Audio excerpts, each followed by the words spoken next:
Good evening, friends. This is Rishikesh Vyas welcoming you all on behalf of Udan Saluters. We are very privileged and blessed that amongst us we have an individual who has carved out a name for himself and acquired expertise in an area and a practice of law which is very niche, not only in terms of the exclusiveness, but also is a big contributor and enabler towards the society as a whole. Friends, I take it great privilege to introduce you all to our learned speaker for the day, Shri Sanjay Upadhyay ji. I think the topic of environment is as such, which the speaker, I am very sure when I say this, will bring a cheer to his face. I was very blessed to be part of in a Tata culture or a Jamshedpur culture where greenery is everywhere to be seen.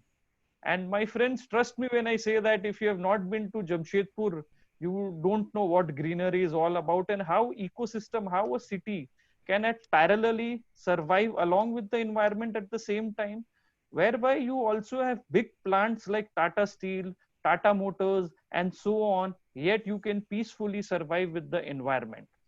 Friends, I request you all to give a warm welcome to Sanjay Upadhyay ji. At the same time, due to some technical issues, we'll not be able to broadcast it today on FB Live, and subsequently we'll be uploading the video over there. Now, coming back, Sri Upadhyay is an advocate, Supreme Court of India, and is the founder and managing partner of the India's first environmental law firm, Enviro Legal Defense Firm. He has also established the charitable arm of the law firm through the Environmental Law and Development Foundation. Sanjay has been practicing environment and development since 1993. He is also a visiting faculty at the Balt Hall School of Law, University of California, Berkeley, and a legal intern to the Earth Justice Legal Defense Fund, San Francisco. He started the professional career at the Wide Fund for Nature India at the Center for Environmental Law. He has also served as an environmental and development law expert to most well-known international, multilateral, national, and state institutes, including World Bank, ICUN, FOO of United Nations, Greenpeace, WWF, and so on. Friends, we don't only have a person amongst us who practices law, but we are very fortunate that we also have a person who contributes to the lawmaking process, as he has been part of the various drafting committees of the several forest, wildlife, and biodiversity related legislation, both at the national and at the state level. Once again, with the bottom of my heart, I am very thankful, Sanjay ji, for you agreeing in such a short time to come and bless us with your wisdom and sharing your knowledge with the participants. It's all yours. Thank you, Rishi. It's a real pleasure and honor. I hope I'm audible to everyone. It's a real pleasure and honor, Rishi, to come in this forum, which is so vibrant. I was looking through your website and your different events, and you've been trying to get a myriad of people in your sessions. And it is only my privilege that I'm also part of that group. So thank you so much. And thank you, Udan Saluters, for giving me this opportunity.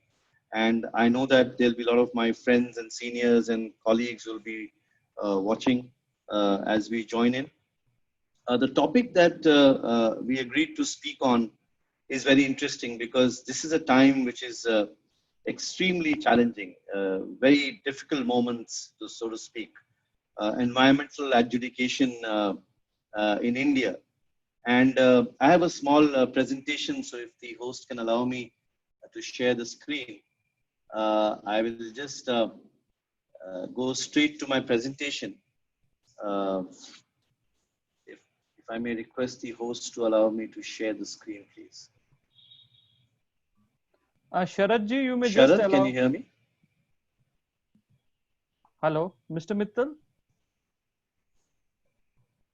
Sanjay ji, I'm just trying over the phone to connect with him. Maybe some network, or you may just start it on. Yeah. No, I'll certainly carry on. I'm just, it would just aid a little more. That's all.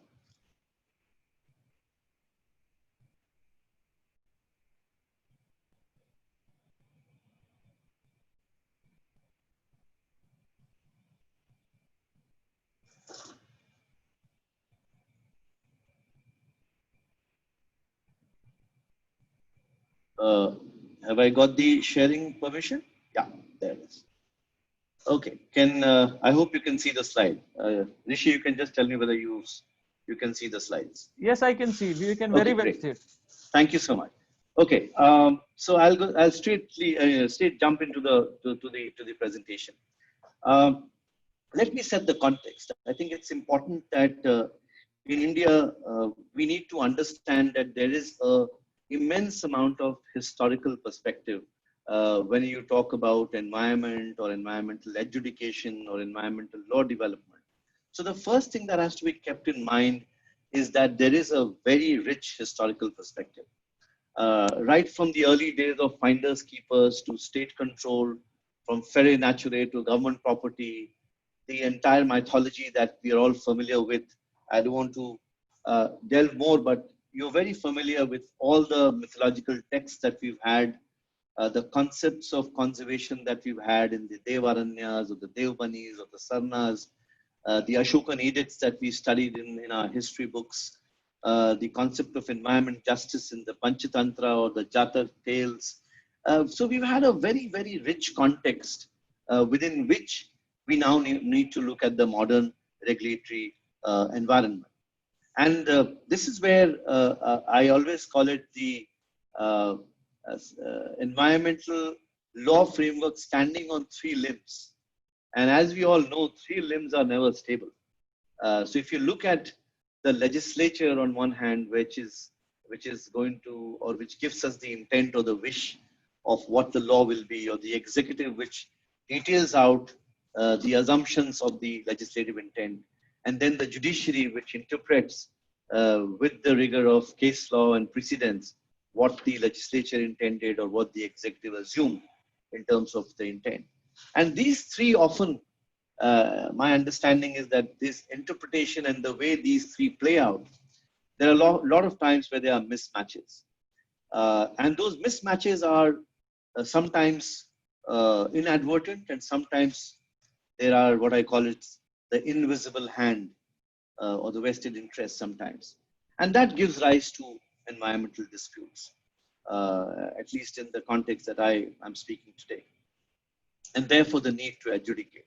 And I think this balance is very important because I've been fortunate enough, as Rishi mentioned, to sit on legislative drafting committees, to interact with the executive very, very closely, and then, of course, on a daily basis, interacting with the judiciary and facing their wrath.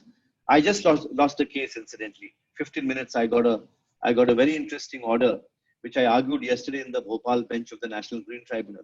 And I thought I was brilliant in my arguments when I said that you cannot mine before you have a district survey report or the replenishment studies, or your environmental clearance cannot be more than your tender amounts of the sand that you want to mine. And I was thinking that I made a brilliant argument.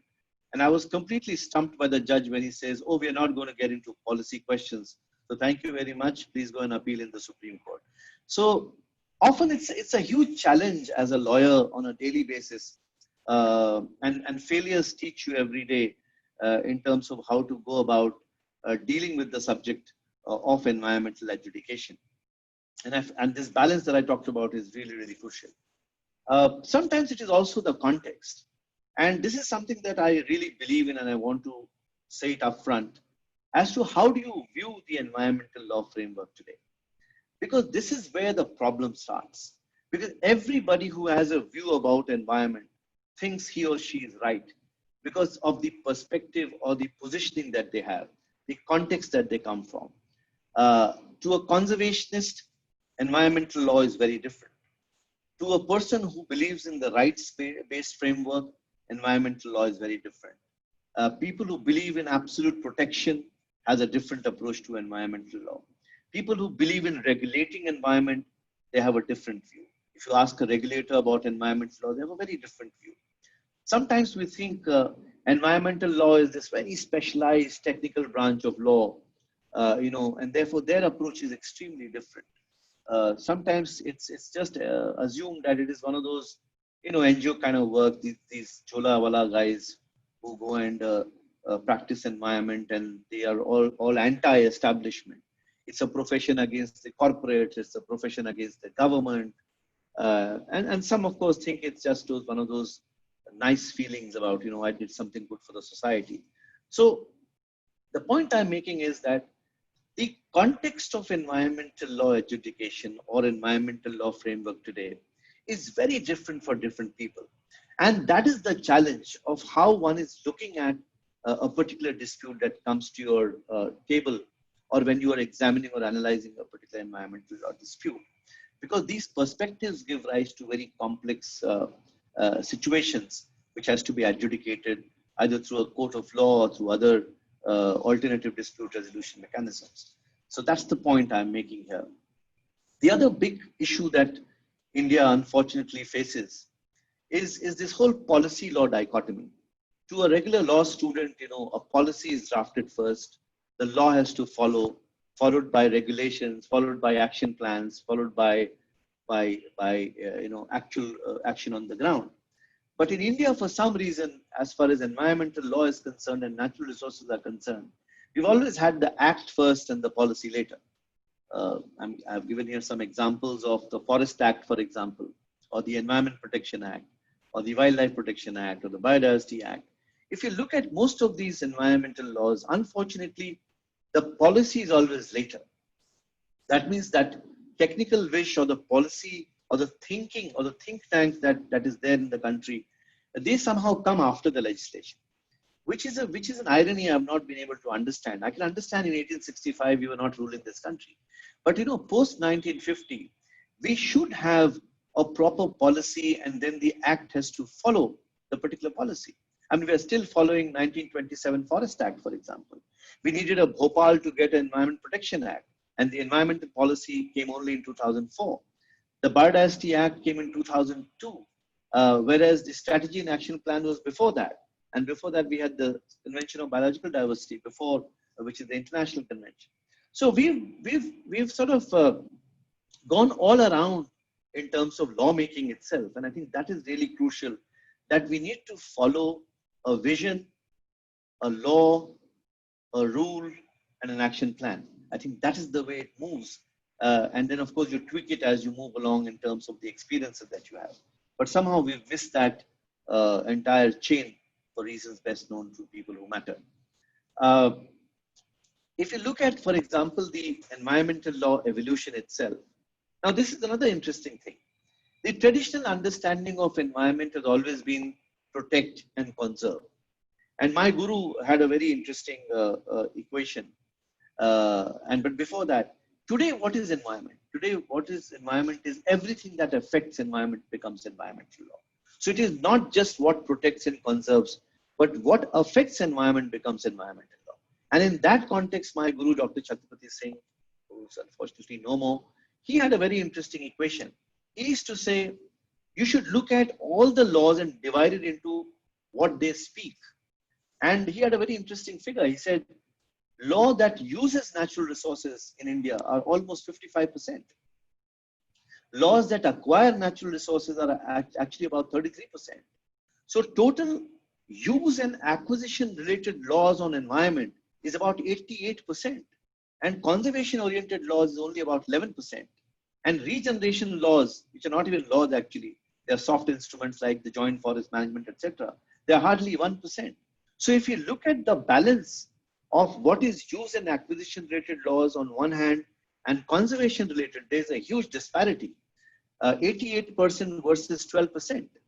So if that is the dichotomy or that is the balance of the number of laws themselves, you can imagine that sustainability is a far cry just in terms of the numbers. And that inherent imbalance have to be looked into seriously by people who make laws. I know I'm hoping a lot, but this is my hope that we will have that balance one day very soon. The other issue, which is very important, is that natural resources traditionally has been under state control. It's only, post 1976 that forest and wildlife have started being a concurrent subject, and central government and state government both have started legislating on it. But by and large, forests, wildlife, land, water, minerals were always state subjects. And only, as I said, after the 42nd Amendment, something started becoming concurrent subject. So that is one aspect. The other is, of course, if you look at the regulatory regime, it started only in the 70s and the early 80s. When when we went to Stockholm Conference, we got the Wildlife Protection Act and the Water Act. Post Stockholm and of course post 80s is when conservation laws started gaining currency. And the Forest Conservation Act, for example, came in 80. As I said earlier, the Environment Protection Act after Bhopal came in, the Public Liability Insurance Act came. Then there was the National Environment Tribunal Act in 1995. Very few people know about this, which never really came into play because the tribunal was never notified in 1995. Thereafter, there was something called the National Environment Appellate Authority, and then later the National Green Tribunal. So this is how the law has evolved over a period of time in this country. And these laws, if you look at very closely, are based on two important legal principles. The principle, and most of lawyers at least and law knowing people would know this, two legal principles of eminent domain and criminal liability. In other words, the state is all powerful. So the state sovereign, in terms of their sovereignty is what determines the law on environment, and the carrot and stick approach or the command and control regime that we have in terms of the environmental laws in general. There you'll find if you don't do this, there'll be a punishment. So that's called the command and control regime. And most of the conservation and protection laws are in that domain. But what it has done, it has given a very, what is called as a top-down conflict model. And I think we've all been talking about environmental adjudication as a cooperative model. And when the National Green Tribunal came, at least people like me were very, very happy that at last we have a forum which is non-adversarial, which is going to become this regime, which will talk about a cooperative model, which will sit together in a non-adversarial fashion and resolve the issues of environment, get all the parties. But somehow it never happened. I think our judges and lawyers are too stuck in time, and unless they sit on a higher bench, they can't resolve issues with all regards to judges. And somehow we've lost that traction, which NGT was really hoping to become. And then, of course, we have a huge issue of the number of laws themselves. And I remember, this is just one example which I have here.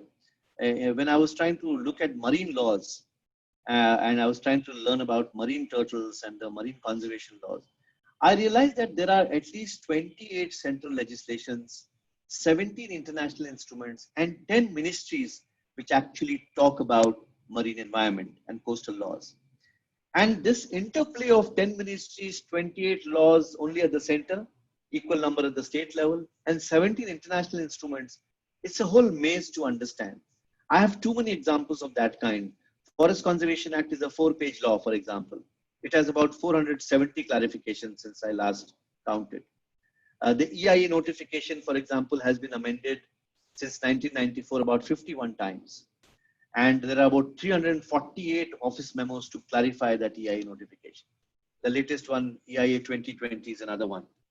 So the point I'm making is we have a number of laws, and it's a complex maze that we have created when we add all the executive instruments. And just to know that again is a very, very important task for everyone. The other point which I feel very strongly about in terms of adjudication is there is very little engagement of the common man or the common human being out there in terms of interaction of various environmental law. For example, the Wildlife Protection Act has a section, what is called as the Fifth Citizen Suit Provision, Section 55C, where anybody can complain when they see a crime on wildlife being committed. Similarly, the Environment Protection has a Section 19. There are many laws in India which has a public interface, a common person's interface, And somehow we have lost that common space. Uh, Either we go into a writ or we get into the NGT nowadays. But in terms of individual complaints for the regulators to act, there is very little that I see citizens' action in terms of the legal process itself. And you take any law, Forest Rights Act, for example, there is a provision of notice to the government, Section 8 and Section 7. But I've hardly seen anybody using it. I've hardly seen people using Section 19 of the EPA. I've hardly seen people using Section 55C of the Wildlife Protection Act, for example. So I think somewhere we need to sit back and say, I will now interact with the legal space that emerges. And I think that is where we don't act enough, is the point I'm making. In every institution, there's a role of the NGO or the people, but somehow we've not really exercised that very well. For example, the EIA process has a very detailed public consultation process. But my experience has been that we are hardly prepared for that public consultation process. We are more interested in community development. We are not asking the right questions in an infrastructure project, for example.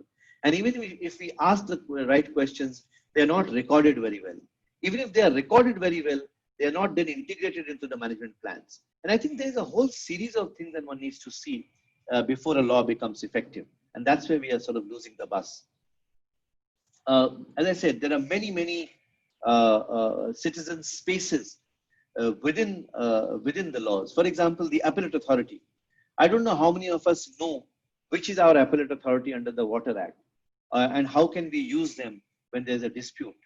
How can we use the public nuisance provision? How can we use the citizens provisions in the Forest Rights Act, which I said earlier, or ensure consultation processes in scheduled areas, for example, under the provision of Panchayat to Extension to Scheduled Areas Act, for example. So there are many spaces out there which, in my understanding, is not utilized very well, and I think that's a real cause of concern as far as I'm concerned. The other big issue that I wanted to flag, and this is where it gets really complicated, is the kind of institutions we have. And when I say plethora of instruments, it is only an understatement. Hundreds of institutions we have, statutory institutions, administrative, court-initiated, tribunals, participatory, customary, international institutions, the works. And within statutory, again, regulatory, recommendatory, advisory, and it gets extremely complicated because the space within which we are working is the same. But the number of institutions that are at play is enormous. And I'm just going to run through very quickly a few slides just to give you that flavor of the kind of institutions we have. The Central Pollution Control Board, the State Pollution Control Board, the Pollution Control Committees, the appellate authorities, the Committees of Infrastructure, the SEA, which is the State Environment Impact Assessment Authority, the SEAC, the National Board of Wildlife, the Standing Committee of the National Board of Wildlife, the State Board of Wildlife, the advisory committees within Wildlife Protection Act, the National Biodiversity Authority, the State Biodiversity Authority, the Biodiversity Management Committee, the Central Groundwater Authority. I can go on and on and on. It's amazing to see National Coastal Zone Management Authority, the State Coastal Zone Management Authority, the Wildlife Crime Control Bureau, the National Tiger Conservation Authority, the Central Zoo Authority. There are 20, 30, 40, I don't know how many Environment Protection Act induced authorities for ecologically sensitive areas. It is breathtaking, to say the least. And it doesn't stop there. Those were the regulatory ones. If you look at the administrative ones, the Wildlife Institute of India or the Indian Council of Forest Research Education, the ZSI, BSI, IAFM, Forest Research Institute, so many committees, an elephant committee, scheduling species, regional office of the forest conservation and the environment conservation monitoring, consultative groups that were created, so many committees that have come up in the administrative level. The point I'm making is we hardly know these institutions in detail.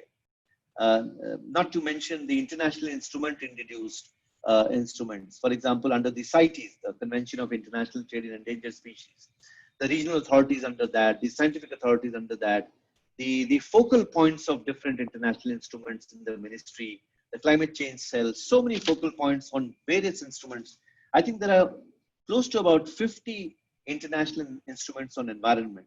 I may be wrong by 5 here or there, but the point is that every international instrument has a focal point, and it is supposed to perform a particular function of telling the entire world as to what is India's position on those aspects of environment.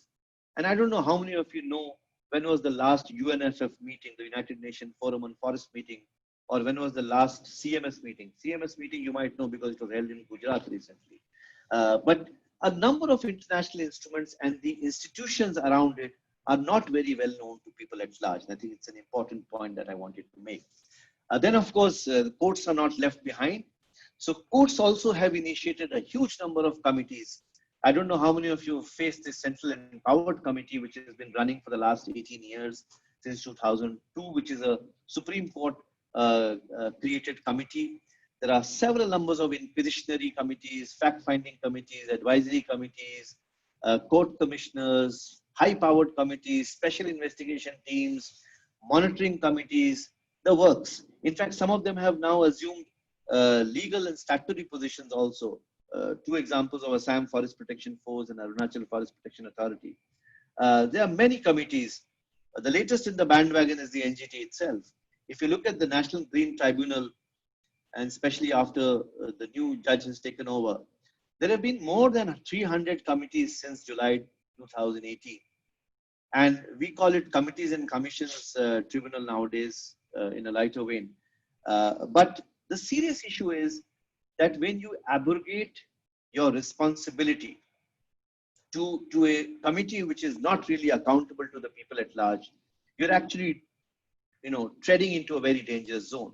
And I think it's important for people to know that committees and commissions, when they are made, they need to be accountable.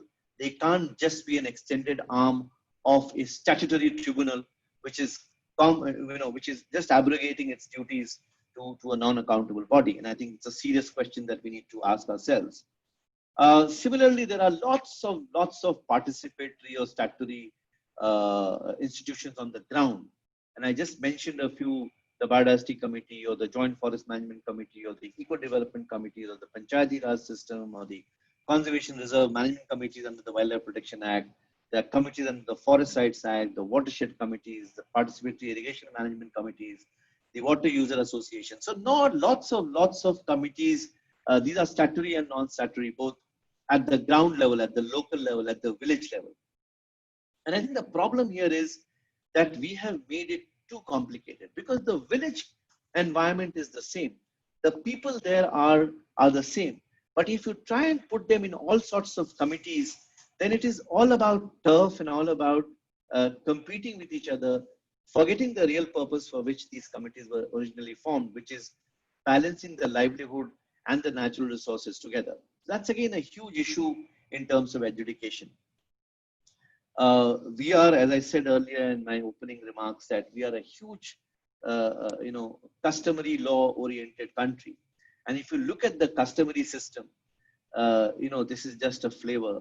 The kind of institutions that exist, which are extremely effective on the ground, we have somehow forgotten a lot of these customary institutions. And I think it's time to give them the right due in the modern regulatory framework, because these, to my mind, can be extremely effective in resolving disputes on the ground.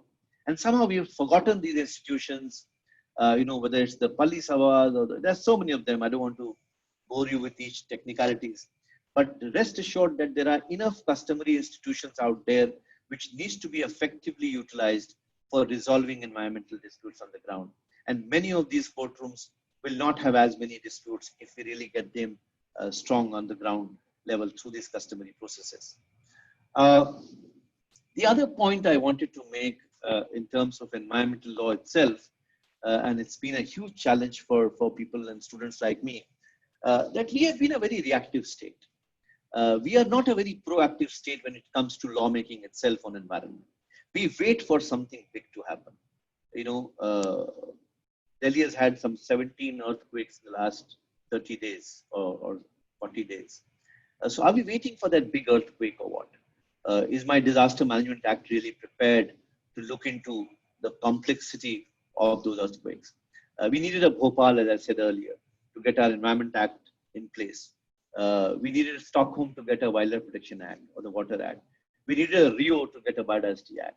We needed a huge social movement for our Forest Rights Act or the provisions of Panchayat Extension to Scheduled Areas Act. So I think we need to move from this reactive state phenomena to a more proactive thinking country if we really have to save our environment in the long run. So what are the other challenges?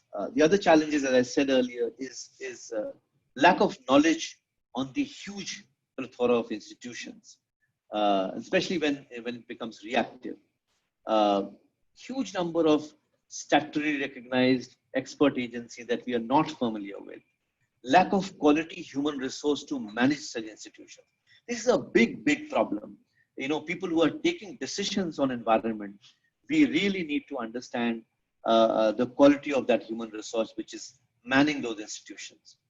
Often I have seen it is much cheaper to evade than comply. We have a system that we have created very, very unfortunately, I would say, that you can, for example, if you have to cut a tree which is impeding a particular driveway.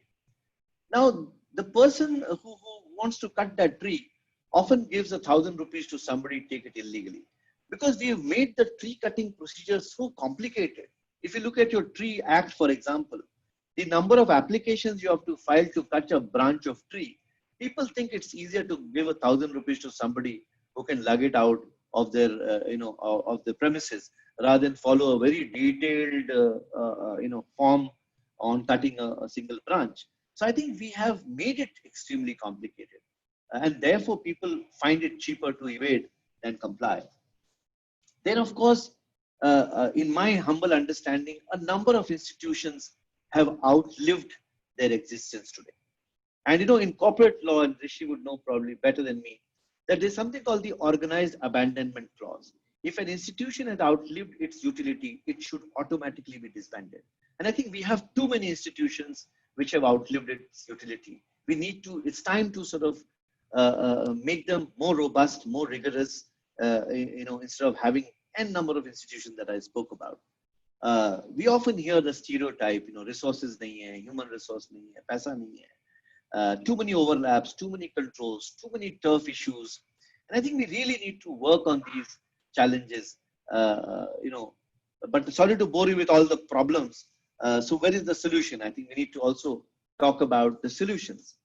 And I think one thing that comes out very strongly in my understanding for the last 27 years that I've been struggling with this discipline is that there is a huge urban and rural divide in terms of understanding.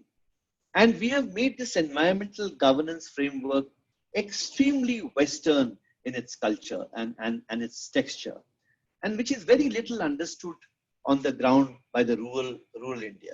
So this whole, India versus Bharat dichotomy that we have, I think it's time to look at the majority of the rural population and what they will be familiar with and how they will benefit in terms of simplicity of an institution that we really need to work on. And I think that's the big challenge for us.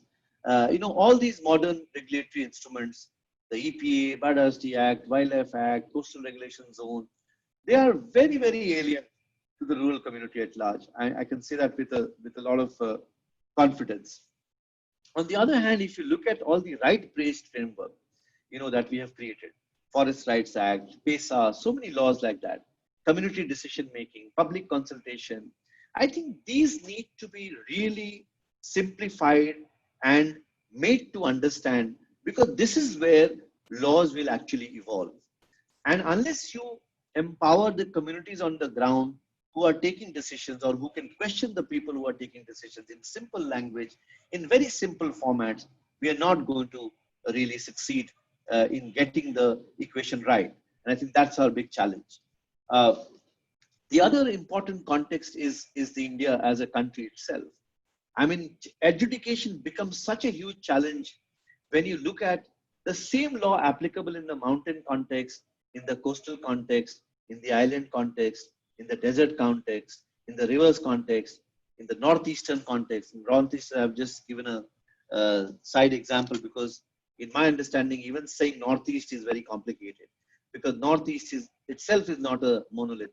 There are again so many mazes within northeastern states, scheduled states versus special states, and so on and so forth. And we find the same Environment Act applicable in all these geographical contexts. And my guru used to say that we need to have a different law on mountains. We have to have a different laws for the rivers, a different law for the coast, a different law for the islands, a different set of laws for the deserts. And I think we have not really worked on this because this is really going to set the context. And believe you me, when you look at the Environment Protection Act in Ladakh, and when you look at the environment protection in Kanyakumari, the context is so different that you need really think that this law was not even made for that particular context. This is another point that I thought I should mention.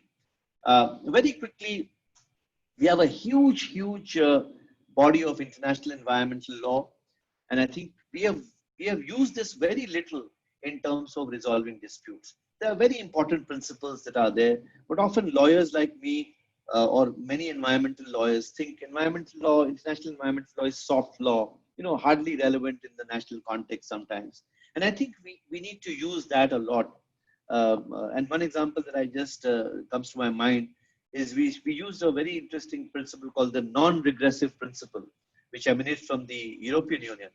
And I found that the non-regressive principle is so important for environmental lawmaking, that any environmental law that comes in cannot be regressive in nature, cannot put the environment in a regressive mode, but it can only be forward looking. And that is a principle that I really want to emphasize today. And we haven't used that enough in our environmental law disputes. I'm going to skip this slide. This slide only talks about the frequent changes that are happening in terms of public engagement as far as the laws are concerned. And what happens when you change a law 51 times or 39 times, what happens is people are not ready to see those changes. Even for environmental lawyers who breathe, this day in and day out, it's very complicated for us to look at how such frequent changes impact the environment. And I think we need to put a stop to this. We need to make our laws extremely rigorous and robust so they are not, tossed around every other day because of some pressure that we don't see often.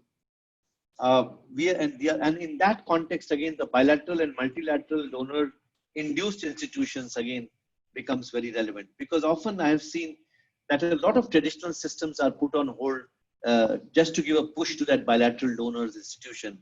And there are many examples, I don't want to bore you with that. But certainly we need to look into a system that is ours, that is based on our systems, and any international donor which comes has to adapt to those systems rather than the other way around. Which is often sort of used because of international experience, so to speak. But forgetting that there is a rich culture of institutions that we have traditionally, and that will be more effective in a national context and a local context. Then there is a question of choice. And this is again a dilemma that I face on a daily basis. Who's right is it anyway, is a famous saying. Everybody who has their point of view thinks that they are right, and therefore the other side is wrong. For the road guys, the right of way is the biggest right, but then the right of environment guys is very different. For the right to livelihood chaps is very different, and I think this is where the environmental adjudication becomes extremely complicated. And there are so many examples of this whole balance that we have to create between environment and development. For some reason, I've always seen that development is always very heavy, and that balance has still not been able to manage so far. You can name any number of examples. Most of us are treated sometimes when we go against a particular project, although I appear on all sides. But often when I appear on the conservation side, and I find I'm always branded as this anti-development guy who wants to put the country behind 50 years.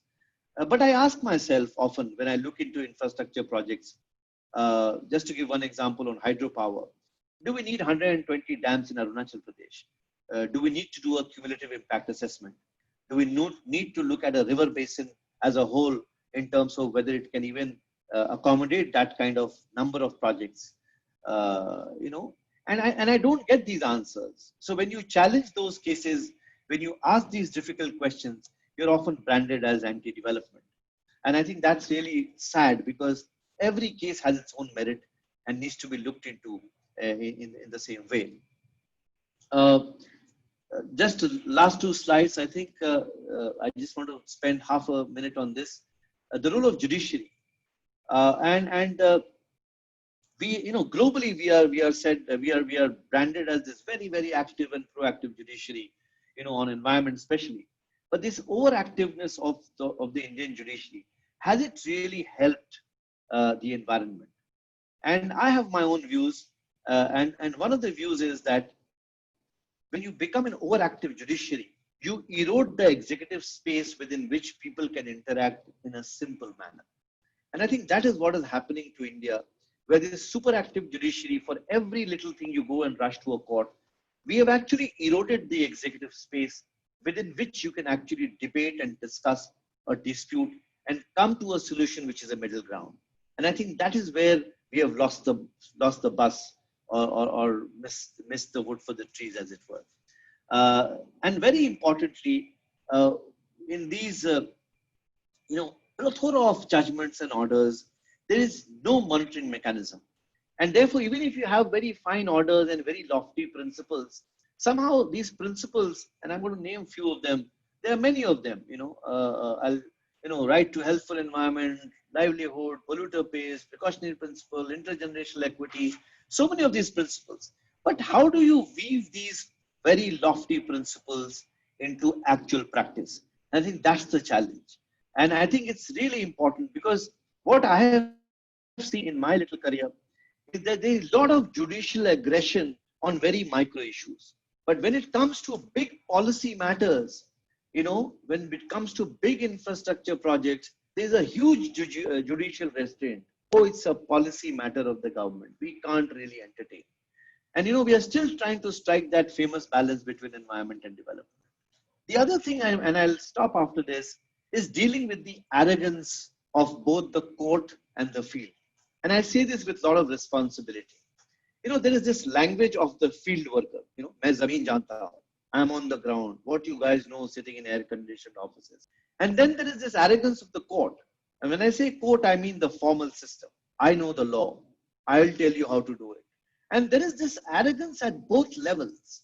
And often this arrogance of the field and the arrogance of the courts prevent us from giving the right solution. And I think this is where at least our little attempt has been to convert this language of arrogance of both sides and find a middle ground. Can we really bridge this gap between these two arrogances? And I think this is where we find huge challenges in environmental adjudication. There are many challenges as far as these institutions which are under threat, whether it is the National Green Tribunal or any number of these institutions. You don't find judges, in terms of numbers. You don't find people who are trained in the field of environment. You don't find expert members which reflect representative of different kind of expertise. Expertise does not mean get only a forester or only a scientist. Get a variety of expertise on a forum like, for example, the National Green Tribunal. There's this whole turf issue between the Green Tribunal and the high courts, the whole constitutional versus statutory argument. And there are many, many such, challenges that we face on a daily basis. And at the end of the day, I would only like to say that if we really want to resolve environmental disputes, please shed your ego, please come to the issue, put the rigor of your mind as best as you can, get the best expertise possible, and I'm sure there'll be light. I'm sure there'll be a winner. I'm sure there'll be a win-win from both the sides. Thank you so much for your time and hearing my conversation, and I'm ready for any questions that you might have, because at the end of the day, I think India's environmental heritage has to be preserved at all costs. Thank you so much. I think that was a very mind-boggling presentation and a brilliant, super brilliant. I don't think anyone would be able to do justice in this 40-45 minutes period to put across such clearly not only the law part, but also what are the practical challenges which are play. And this can only be done by an experienced person who doesn't only know the law, but also knows how, what, and where. Sanjay ji, now straight away we will go with the questions, as there are lots of questions which are coming our way from various Zoom rooms what we have. Unfortunately, as I told ki, we don't have that social media stream live today. So from Instagram, Facebook, we are not able to take questions. So the first question, the way I have understood your talk at a micro level, each word by word, I think there is a problem in harmonization of the law to some extent. So you think it would be a good idea for India to scrap all the environmental laws and bring an environmental code whereby the entire this environmental legal mechanism what we have can be codified into one single subject matter and separated? Uh, I mean, we've had a very rich environmental law history, so it might not be possible to scrap everything, because there was an attempt actually to scrap all the laws and get a new set of laws. But that objective was extremely different. And that objective was, nowadays everything is governed by something called ease of business.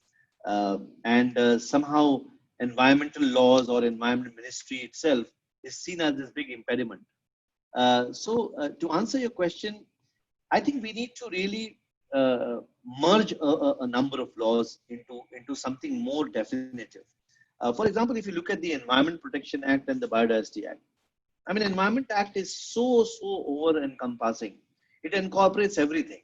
Similarly, Biodiversity Act. If you look at, Biodiversity Act talks about species, genetic, ecosystem, everything. Environment is land, water, forest, human beings, interaction with human beings on environment, forest, land. It gets extremely, umbrella sort of framework. I think it's time to merge a number of these laws and then have a clear direction in terms of what is absolutely non-negotiable. And I think this is where we are losing the plot. Because unless we have something which is called non-negotiable, that you will not touch this part, because that is essential for our being, for our existence. I think unless we do that and ensure, for example, we have 7,500 long coastline. Can we say that these sand dunes and these mangroves will not be touched in these 7,500 coastline? And this will be for our fisher folks. This will be for their livelihoods. And only so much is available for coastal infrastructure. I think we have to take tough decisions, because, nature has taught us. I mean, what better than this pandemic which has taught us the value of nature itself? And I think it's time to take that call, that enough is enough. You have to make those choices, which may be a bit difficult from the economic standpoint. But at the end of the day, why this economic development we're talking about? For a good existence. And environment is an integral part to that existence. I think very well said. As it is always said, ki whatever we do today for the environment, it is for our future generations. So I completely agree with you. The way I am dealing it, I think the biggest culprit, so-called it is. I'm not telling that it is my statement or your statement, but it is generally believed that because of the corporates, environment is getting damaged. Hardly we see that any individual person is getting it damaged or something like, but more, in other words, I am trying to say the more you do commercial activities, environmental get damaged. So would it be a good idea ki in other laws, for example, like the Companies Act, the income tax, or for the listed entities, the SEBI laws, there is some interplay of the environmental legal mechanism? I'll quote you some examples. Like for example, the Companies Act, there is a provision whereby there is a concept of a risk management and internal financial controls, whereby the directors of the companies are to look upon the risk aspect facing their business. And as we know, ki environmental law is a aspect whereby if you enter into a litigation and you get an adverse order, it might have a several impact on your business. So somewhere other, there is also that company secretary under section 205 of the Companies Act is required to report to the board of directors on the compliance of the various laws applicable to a company, and so on. So you feel it is, or for the SEBI laws also, for in fact, the companies are required to give periodical quarterly disclosures to the stock exchange and to the public. And in that disclosure, somewhere some format is designed where a paragraph can be given how the company is doing the compliance in terms of the environmental laws. It would be a good idea. Uh, I'm not a corporate law expert, but I totally take your point that there are spaces within the regulatory compliance framework which talks about all compliances, including environment. But if you look at from the environmental law aspect, there are enough instruments out there. For example, if you look at the concept of corporate environmental responsibility, we've talked a lot about CSR, but CER is the new way, is the new currency, because unless the environmental aspects are discussed in the boardrooms of corporates, we are not going to perform better in environmental field. And as I said, I do represent a lot of corporates, and my understanding is that no, not all corporates are villains all the time, and that is because we've also made our regulatory regime very complicated. For example, there's something called the 6 monthly report of environmental compliance if you have an environment clearance. Now, how many of the regulatory bodies read these compliance reports and then actually take action or come to a middle ground? Similarly, environment audit was a very important currency in the mid 90s. And all corporates were supposed to do environment audits, and they were supposed to put it as a public disclosure. But those things don't happen anymore. And I think this is where we are missing the bus. So corporates, and there has to be this, do kadam aap or do kadam, tum, that kind of an approach. Because unless we have all these compliance frameworks publicly known, and as I said, expensive than compliant. More, where the we really have to make it more expensive, and that's when then, in my understanding, the corporates will behave much better. In my understanding. Also, to look at it from a double side, as if I have to quote it in Hindi, Sanjay भाई, और बोलते हैं ना, class में अगर कोई शरारती बच्चा है तो उसको क्लास का मॉनिटर बना दो तो क्लास शांत हो जाती है. If we have to look at it from a legal angle, how we can make a bad boy behave good, would it be good if some incentives are given in the Income Tax Act for corporates, whereby maybe marginally, if they are doing compliance in a way the which government or the way it is good for the society, they can get good benefits out of the income tax? No, that's a good point. Unfortunately, our laws are based on a very command and control regime, which I mentioned earlier. So it's always a carrot and stick. But I think, in several new instruments, for example, payment of ecosystem services or incentive-based mechanism are now being thought through in the environmental law framework. And I think it's time to get into the incentive-based structures that you're talking about. And there have been many, many examples. Global studies have been done.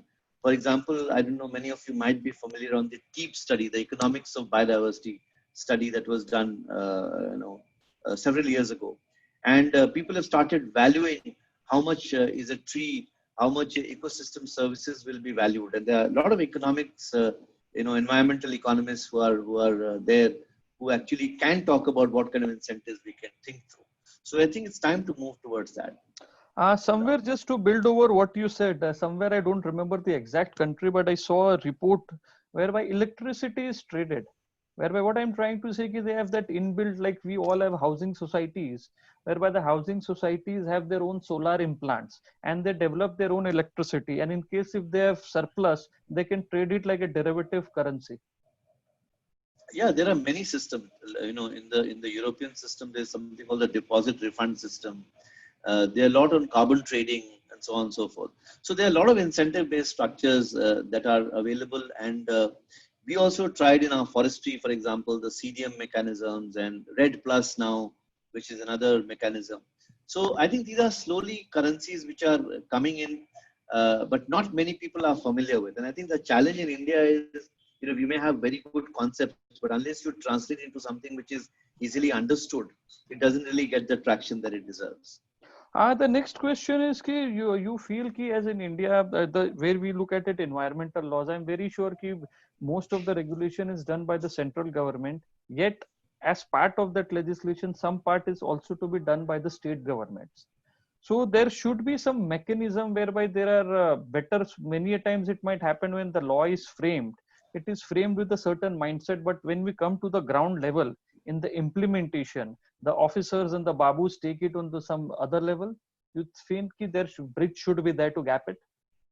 Um, as I was saying when I started my presentation, that there is this legislative intent, which is always backed up by, sometimes a technical subgroup or a technical committee which assists in drafting. And then there is an executive understanding of that legislative intent. And then, of course, our, learned judges interpret that. I think it misses the point there, because often there is an interplay, and my understanding has been sometimes it is by design and sometimes it is by default. So whenever it is by design, you can have as many number of laws, but when you want to achieve something by design, the problem is extremely serious then. I can Uh, understand default though. 1 minute. One of the questions coming from Mr. Sahu. Hi Sanjay ji, how fair it has been to bar civil court's power to adjudicate environmental matters after the formation of NGT, especially when most of the NGT benches are not effective today? That's a good point. Well, it was not designed to be like that. In fact, we had been advocating that even those 5 benches that are there should be multiplied into 50 benches, given the number of enormity of cases. And it is sad that most of these benches are not functioning except Chennai, or now through video conference, some of them are supposedly functioning. But obviously, it's not going to cater to the complexities that we have. And the reason for barring that jurisdiction was the assumption that environmental disputes require a judicial and an expert mind together. And I think unless both these minds are applied, environmental disputes will not be able to be resolved. But our experience has been that in an environmental tribunal, neither there is a judicial competence who understand environment, or neither there are experts who understand all facets of environment. And I think the committee system that I talked about, which is now the latest fad in NGT, doesn't really do justice, because again, they are not accountable. They are just any random judge or a random constitution. And there has to be a guideline. There has to be a rigorous guideline as to who can actually adjudicate, when you're abrogating a particular responsibility. So it is unfortunate that NGT is not functioning the way it should. But in terms of principle, I think there was a design as to why civil jurisdiction was barred in the favor of NGT, because it was supposed to function as a specialist institution, which environment deserved. So many law commission reports told us, so many Supreme Court decisions told us that you need a specialist institution to deal with environmental dispute. There has been lots of instances whereby the NGT orders are not being implemented in a proper spirit, either in full or not in the correct spirit in which it should have been. So what's your view on it? How do you look at it? I think, there are two sides to that coin. One is whether you are passing a implementable decision or not. And the other is whether you have the wherewithal to monitor those implementations or not. On both accounts, we fail a lot of times. I think it should be very clear, because there is this knee-jerk reaction of prohibit everything, stop everything, impose a 500 crore fine. It doesn't work in this country. What is the basis of that computation? Or when you're passing a prohibition across the board, who's going to implement it on the ground? Whether it was required at all in the first place. And the tendency has been, we have passed the order. If you like it, fine. If you don't like it, go to the Supreme Court. That's been the attitude.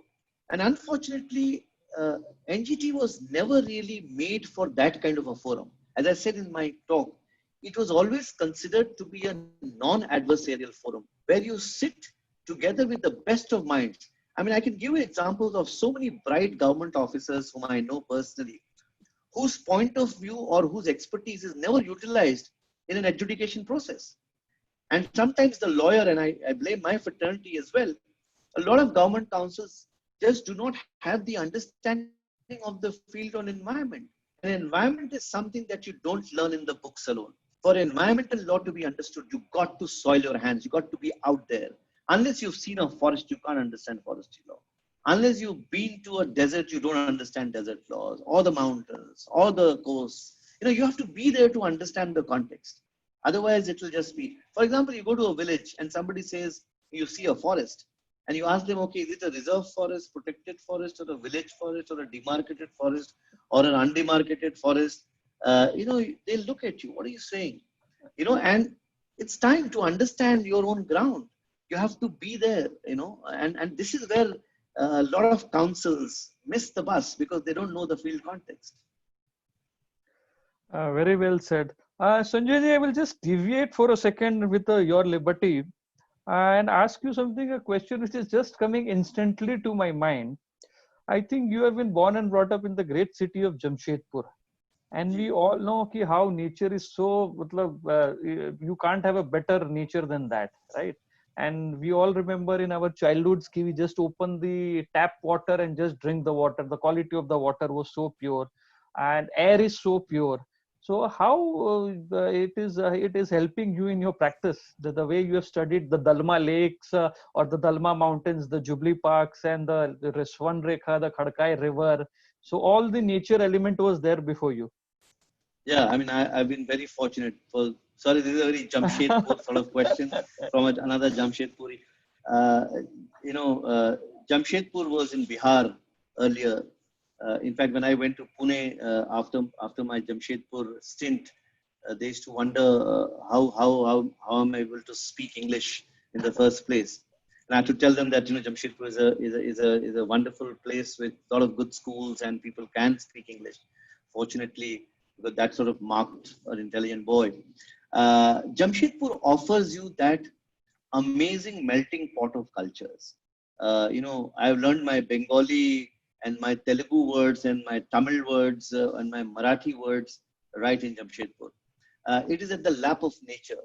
And you have to give it to the man in 1904 when he looked at two rivers, the Swarnarekha and the Kharkai and the Dalma Hills, that entire belt which goes right up to Midnapur, the amazing sanctuary of elephants.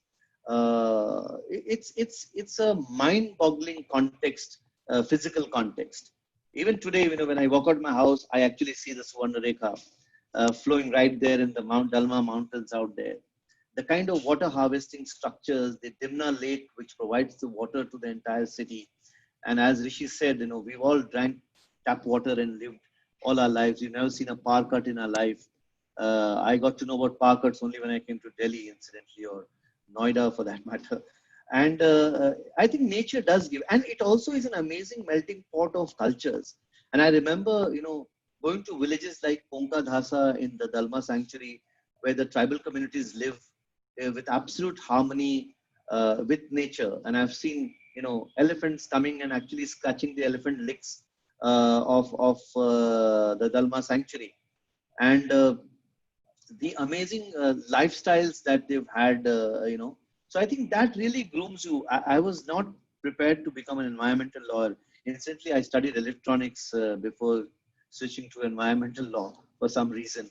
But I think it comes back at you in a context that you are born and brought up. That context stays with you in your life. And I'm so grateful I'm from Jamshedpur. Thank you. Just to on a lighter note, the culture, the society, it's like a mini India. And though I am a Gujarati, but I like my littis more than my dhoklas. That is the beauty I feel about Jamshedpur. So coming back to the topic, someone has asked, can you provide us a recording of the session? So I'll request all the participants to note कि in the Facebook there is a page Udan Saluters, whereby all the recordings, everything is available for all the sessions. And in the YouTube, the name of the channel is Rishikesh Vyas, everything in small, two separate words, whereby all the sessions are uploaded.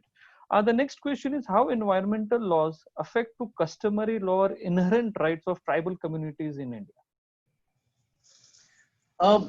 I don't see this huge dichotomy of environmental laws and tribal laws. I think if you especially now with the Forest Rights Act and provisions of Panchayat Extension to Scheduled Areas Act, the constitutional provisions themselves. So now there is obviously a lot of laws that recognizes the customary laws as such. We have a long way to go though. And I remember when I used to work in the Northeast, and there were a lot of studies by the Guwahati Law Research Institute, for example, on all the tribal laws and all the laws of different tribes qua nature. And it's sort of fascinating storytelling and reality which is documented. But I don't think we've really done enough justice to document customary laws, because most of you know that customary laws are oral primarily. But I think it's time to document a lot of these customary laws on nature and see its relevance in the modern context. And I keep saying this in the turtle conservation context, for example. I mean, we've been talking about Kurma Avatar since, Lord Vishnu's days, as they say. And we have then turtle laws, marine laws. And that interface between that Kurma Avatar understanding to the, the earth being on the turtle's carapace, from that understanding to a very, very fine coastal regulation zone notification under the Environment Protection Act, or the, the Convention on Migratory Species kind of context. I think it's time to merge these understandings. And I think we need to really do that. And I'm a huge fan of customary laws, but I really want to see them integrated into our modern framework. Unless we do that, we will lose out actually, despite a huge and rich culture that we have. Sanjay ji, in your entire talk, one thing what we have understood from your vast experience and the wisdom what you have acquired with so many tons of years in practice in this environmental law is that there is something a difference maybe in the either in the viewpoint or some high-handedness of handling this entire issue. Just to build over it, what I have said, there is the second aspect whenever we talk about environmental laws is that there is a delay ho jata hai, project delay ho jata hai. If let's suppose there is some builder in Bombay, he wants to come out with a building, definitely he will say ki environmental laws approval, it takes lots of time. It may be for an industry, Aditpur, Jharkhand, if someone wants to put an industry, it may be there also. I'm just giving random examples. So you think one way to change it or by a solution can be whereby certification or audit or a due diligence it may be done, and rather than the approval of the government authority per se whereby they are taking so much time, if a certain format or a certain mechanism is devised, it can help the industry as well as the government also. Short answer is it is possible. And one of the concepts that I've been thinking through and advising at least my clients is a concept of what is called as ELDD, or Enviro Legal Due Diligence. And oftentimes I have realized that this very consultant sort of approach of box ticking is not going to help people who are engaged in businesses of different kinds. And there has to be this due diligence framework that they need to understand, because as I said, that Environment Protection Act in a Ladakh context and a Kanyakumari context is very different. So the area becomes important. The industry itself becomes very important, because today for every class of industry there is a certain regulation as far as the environment is concerned. Every context the law changes. So if you're putting the same wind farm in a desert or a same wind farm in a coast, the law changes across the board. So I think there's a lot of homework that needs to be done in the current context. But I think the challenge really is to make it, this single window, which has become a myth of sorts. And this single window that we have been talking about, in every state you go to, they'll say we have a single window system. But does the single window really work? And the single window doesn't work. At least I have not seen it operational in the manner in which. And oftentimes it is expected out of an industrial investor to understand all these complexities. And I think where we are missing the bus is the quality of professionals who are advising both sides, both of the government as well as the corporate side. And I think that is where we are missing the bus, because we have made it so complicated. Therefore, it becomes very, very time consuming.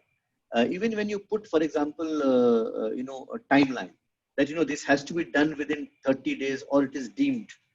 Now you can say it becomes a deemed clearance, but then deemed clearance doesn't solve the purpose of scrutiny. And I think there are huge issues of capacity, there are huge issues of resources, people who are taking through these decisions. And unless we simplify those things, it's a long way haul still.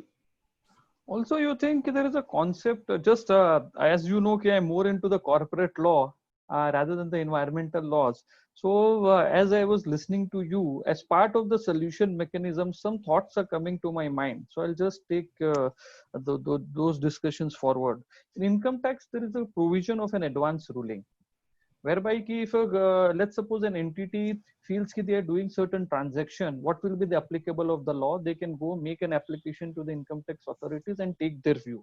You feel similarly for environmental laws also, if someone is having any question or a query, rather than just doing it per se on the legal guidance and then landing in a litigation or some problem, they can approach to a government and the government can give an advance ruling on that environmental law aspect.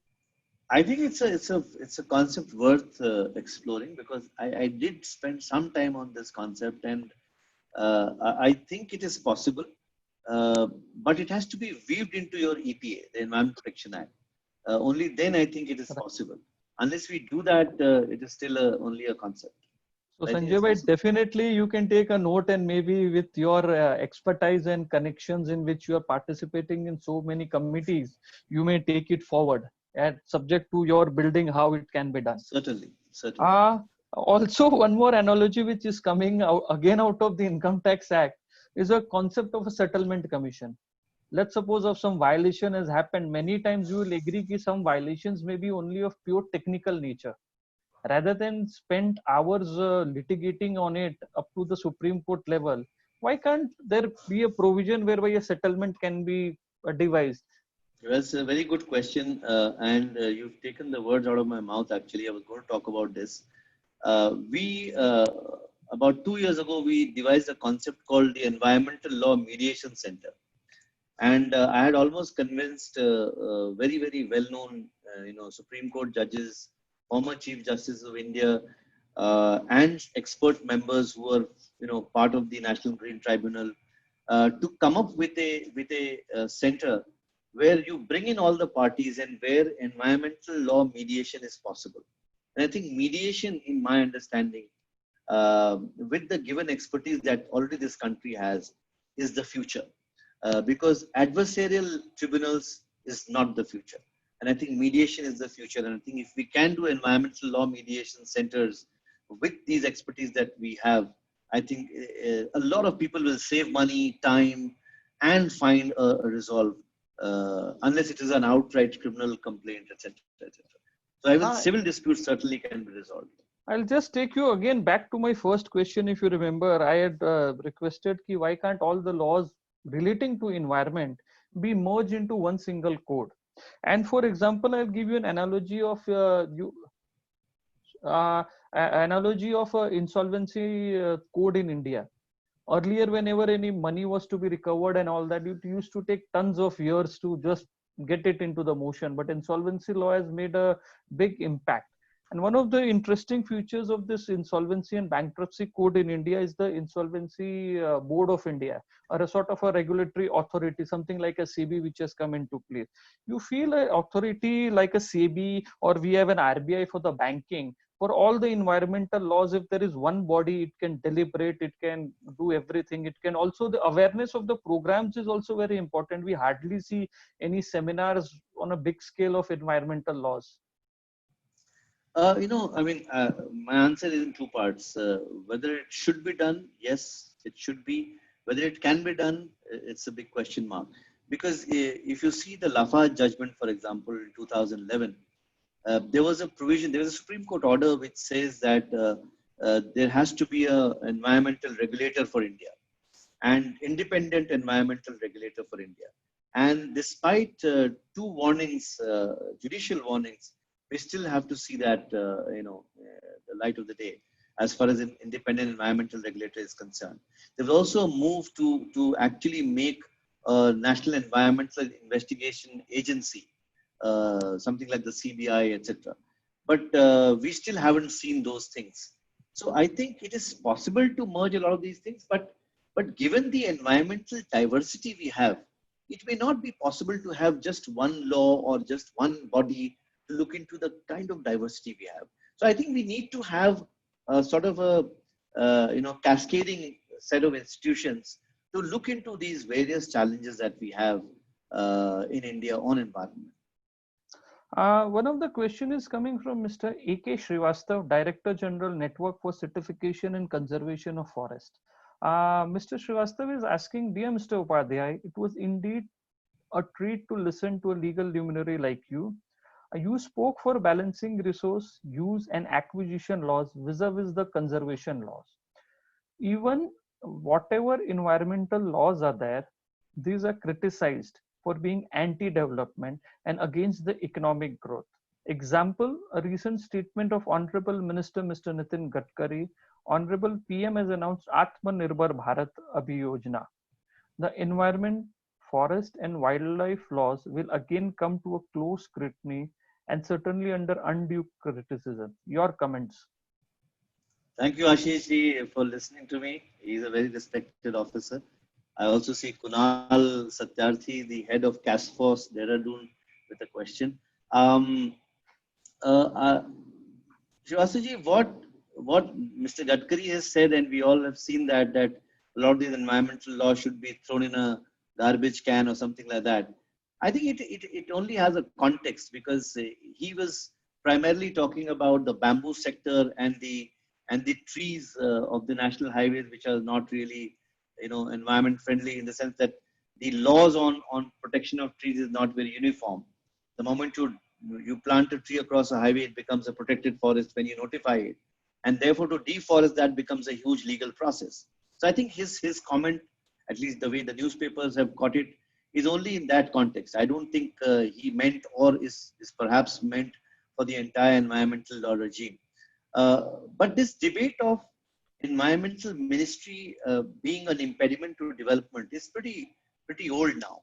And I think, in my humble view, the environment ministry should stop thinking about them as this bechara ministry which is in the way of development. I think the environment ministry's job is, and we pay taxes for that, is to be the environmental conscience of this country. And they are supposed to come up with a strong regime which balances that environmental interest that we talk about. And I think unless they perform their role to that extent, they are not a ministry for ease of business, for God's sake. And unless they put their strong hands in the favor of environment, in the favor of sustainability, in the real sense, not in academic lip service, they're not doing their job properly. And I think that's where we are missing the bus because, every time you talk to a senior officer, I've seen so many officers reeling under that pressure of, oh, we were told to do this and we have no option but to, expedite a clearance. I mean, who clears 145 projects in one National Board of Wildlife meeting? And that has happened in the past. Even now, I think more than 40 projects have been cleared in the National Board of Wildlife in the lockdown period. For God's sake, can we not wait? Can we not wait and see the pros and cons of these very clear, clearances? It's sad sometimes how loosely we treat the environment. Sorry, I may have got emotional, but that's my take on this. No, definitely with your experience, whatever you are saying, it's words of wisdom. I think one of the participants, Mr. Kunal, is asking, is sustainable development a myth and a feel-good word? Since 1972, Stockholm just to absolve Homo sapiens from guilt of GDP and scientific revolution. Foresters, environmental lawyers, and a green judge are just prolonging the feel-good factor, and it is a losing battle in authorities' tribunal. I couldn't agree with you more, Kunal, and I hope to speak to your officers soon. He's a very celebrated officer, by the way, those who don't know him.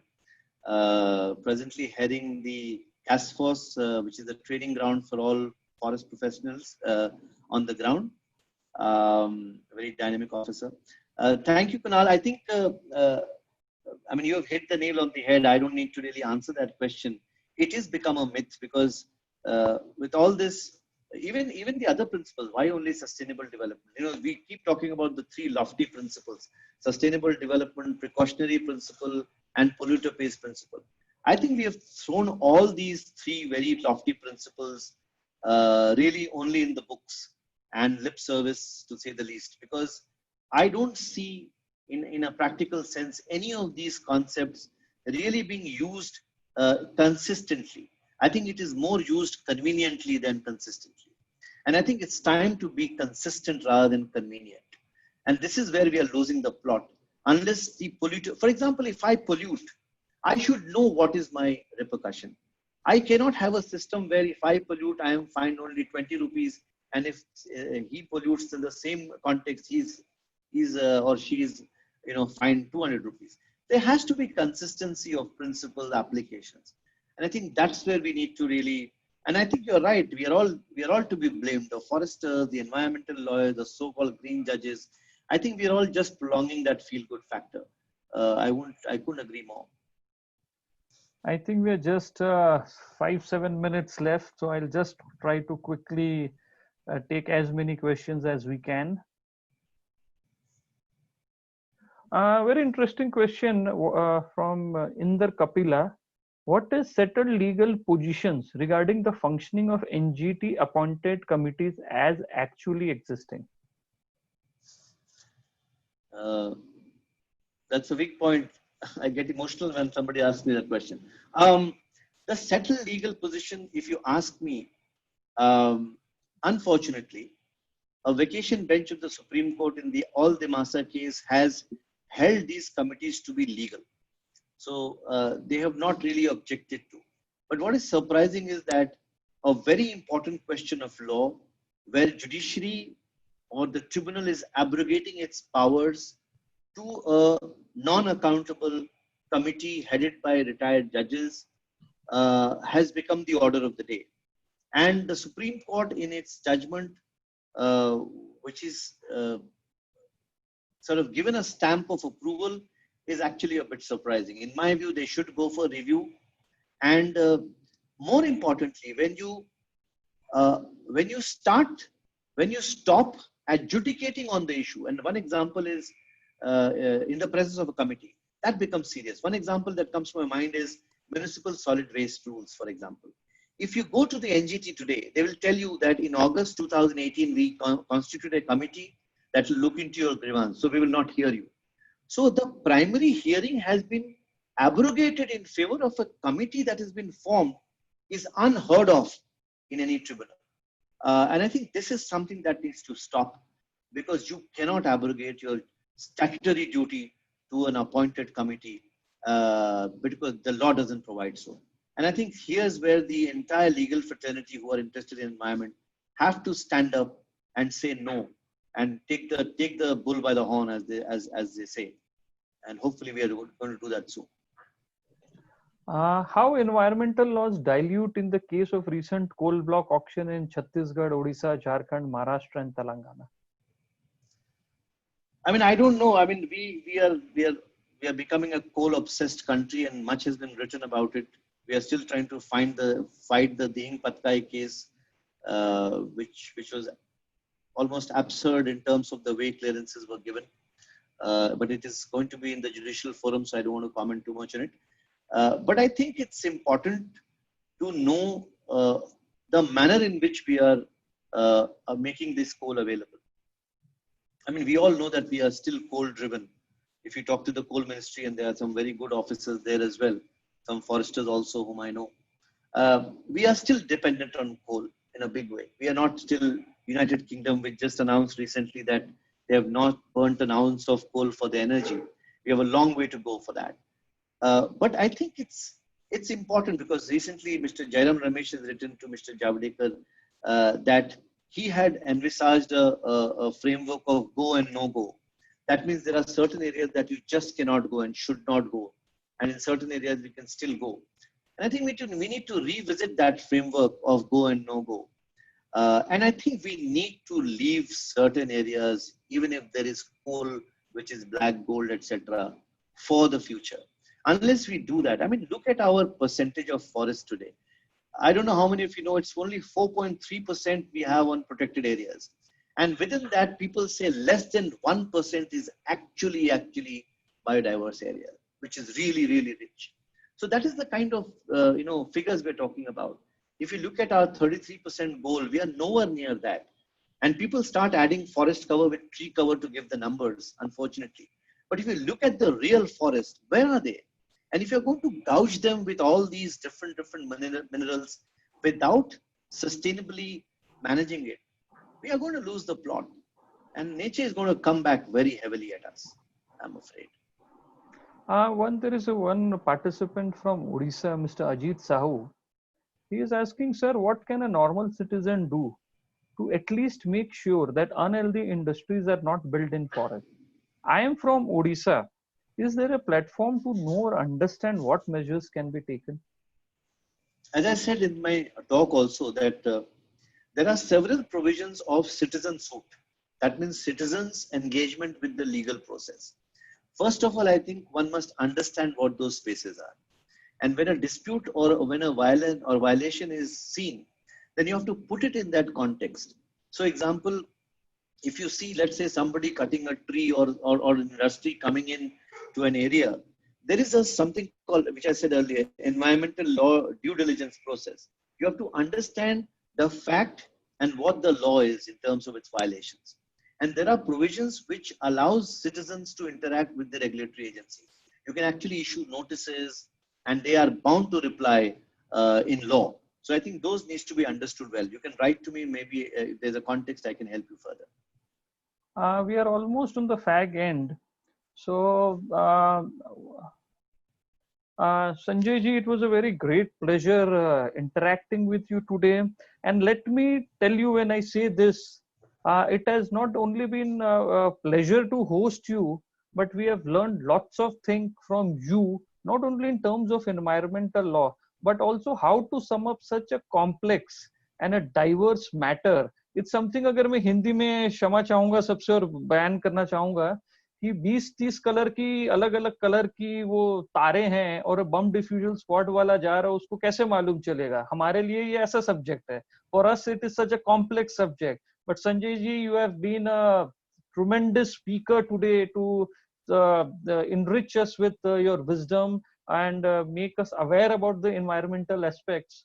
And I thank you once again, and I wish you all the best for your whatever great work you are doing for environmental law. Because if we are doing practice in our respective field, at the end of the day, it is only relating to commerce as such. But what you are doing, it is more than that. It's more than the commerce. You are contributing a big deal towards the society as a whole. Thank you so much, Rishi. Thank you so much. It was such a pleasure. And thank you all those who joined this conversation. And it's been a real pleasure. I'll request all the participants to please take note that next week onwards, some more great sessions are planned out.